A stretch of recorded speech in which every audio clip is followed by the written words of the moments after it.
जी बिल्कुल, इस पाइप की किस्मत खुलने वाली है।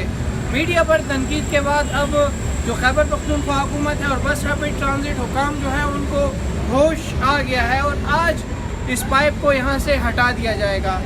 कुछ लोग जो कि पीटीआई को सपोर्ट करते हैं उनका ये कहना था कि इस पाइप को हटाया जाना था, लेकिन मैं आपको दिखाता हूँ थोड़ा सा। अगर आप मेरे साथ आगे आए तो आप देख सकते हैं कि कैसे यहाँ पे टाइल्स लगाए गए हैं, जिसका मकसद ये है कि इसकी फिनिशिंग मुकम्मल कर दी गई है और अब इसको हटाने का कोई मंसूबा नहीं था, लेकिन चूँकि बेजा या वजह तनकीद की गई है इस पर और अब इसको हटाने का फ़ैसला किया गया है। देखिए आप, मैं सीधा खड़ा हूँ लेकिन यहाँ पे मेरा सर लग रहा है। अगर इसके नीचे से मैं गुजरूँगा तो सर थोड़ा सा नीचे करूँगा, जिसमें आजिज़ी और इनकिसारी सामने आएगी।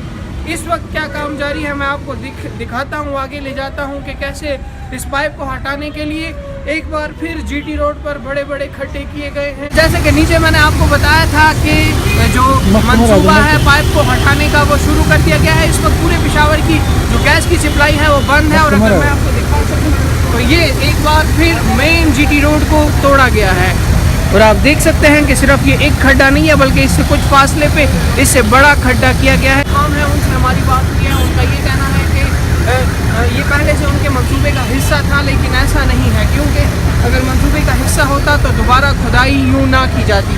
सिर्फ ये एक ही खामी नहीं है बल्कि अगर मैं दिखा सकूँ तो ये वॉशरूम्स यहाँ पे बनाए गए थे जो कि अब दोबारा से तोड़ दिए गए हैं। तो बस रैपिड ट्रांजिट मंसूबे में तोड़ने और जोड़ने का अमल जारी है और इस वक्त भी पाइपलाइंस यहाँ पे लाई गई है और जो एक मीडिया पे एक तस्वीर चली थी उसके बाद जब तनकीद का निशाना बनाया गया था तो उसके बाद आज ये फैसला किया गया है और अब इस पाइप को उठाया जा रहा है।